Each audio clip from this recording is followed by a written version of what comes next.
Non veg items అన్నిట్లో fish ఎంత healthy ఆప్షనో మనందరికీ తెలిసిందే కదండి.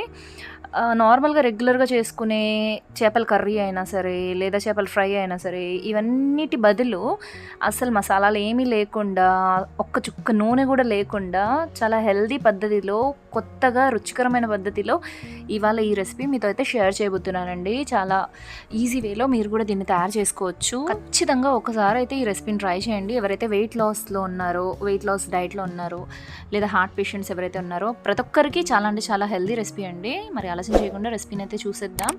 రెసిపీని చూసే ముందు ఛానల్ని కనుక కొత్తగా విజిట్ చేస్తుంటే తప్పకుండా ఛానల్ని సబ్స్క్రైబ్ చేసుకుని పక్కనే బెల్ని క్లిక్ చేసేయండి. దీని ద్వారా నెక్స్ట్ ఛానల్లో నేను ఈ వీడియో పెట్టా దాని నోటిఫికేషన్ అందరికన్నా ముందు మీ వరకు చేరుతుంది. దీన్ని తయారు చేయడానికి కోసం ముందుగా మిక్సర్ జార్లోకి కొద్దిగా కొత్తిమీర, పుదీనా, అలానే 4 పచ్చిమిరపకాయలు, ఒక 2 ఇంచుల దాల్చిన చెక్క, అలానే 5 దాకా వెల్లుల్లిపాయలు, ఆ తర్వాత ఇందులోకి ఒక నిమ్మ చెక్కను పిండేసేయండి. ఆ తర్వాత దీని యొక్క స్మూత్ పేస్ట్ అనేది తయారు చేసేసుకోండి. ఈ విధంగా తయారు చేసుకున్న పేస్ట్ని ఒక చిన్న బౌల్లోకి తీసేసుకోండి. ఆ తర్వాత ఇందులోకి కొద్దిగా రుచికి సరిపడా సాల్ట్ అనేది యాడ్ చేసుకొని నీట్గా మిక్స్ చేసేసుకోండి. ఆ తర్వాత జస్ట్ నేను ఇక్కడ ఒక 1 టేబుల్ స్పూన్ దాకా ఆయిల్ని అయితే యాడ్ చేస్తున్నానండి. కంప్లీట్గా ఆప్షనల్ అండి. మీరు అసలు ఆయిల్ లేకుండా కుక్ చేసినా కూడా దానివల్ల టేస్ట్ డిఫరెన్స్ అయినా ఏమీ తేడా అయితే పడదండి. మీరు ఆయిల్ లేకుండా దీన్ని తయారు చేసుకోవచ్చు. కావాలి అనుకుంటే కొద్దిగా ఆయిల్ అయితే యాడ్ చేసుకోవచ్చు. ఆ తర్వాత ఫిష్ పీసెస్ ఏవైతే ఉన్నాయో వాటిని ఈ విధంగా కట్ చేసుకున్నాను నేను ఫ్లాట్ పీసెస్లోకి. ఆ తర్వాత ఇలాంటి అరిటాకుని తీసుకోండి, చిన్న చిన్న పీసెస్లో కట్ చేసుకొని అరిటాకు తీసుకున్న తర్వాత దాన్ని నీట్గా వాష్ చేసుకున్నాను. ఆ తర్వాత దీని మీద మనం తయారు చేసి పెట్టుకున్న మిక్చర్ ఏదైతే ఉందో దాన్ని స్ప్రెడ్ చేసేసుకోండి.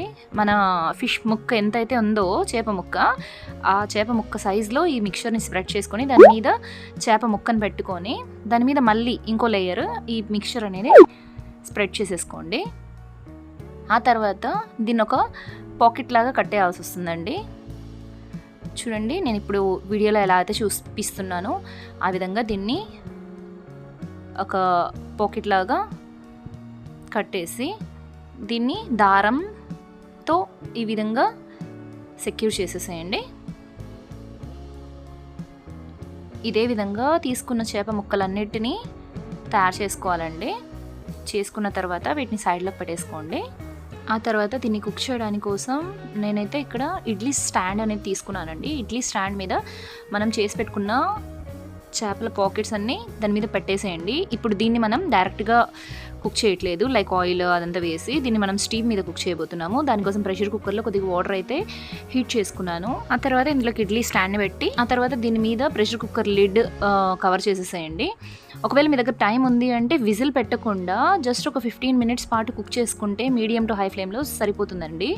లేదు మీ దగ్గర టైం లేదు అంటే మాత్రం మీడియం ఫ్లేమ్ మీద ఒక 2 విజిల్స్ వచ్చేంత వరకు కుక్ చేసేసుకోండి, సరిపోతుంది. ఆ తర్వాత దీన్ని సైడ్లోకి తీసేసుకొని ఆ పాకెట్ ఏదైతే ఉందో దాన్ని ఓపెన్ చేసేసుకొని మీరు సర్వ్ చేసేసేయచ్చండి. చాలా అంటే చాలా టేస్టీగా ఉంటుంది అండ్ చాలా ఈజీ వేలో చాలా త్వరగా దీన్ని మీరు తయారు చేసుకొని ఎంజాయ్ చేయొచ్చు. చాలా హెల్దీ ఆప్షన్ కూడా అండి. ప్రతిసారి చేపని ఒకే విధంగా కుక్ చేసుకునే బదులు ఇలా జస్ట్ ఒక్కసారి ట్రై చేసి చూడండి, మీకు టేస్ట్ అయితే ఖచ్చితంగా నచ్చుతుంది.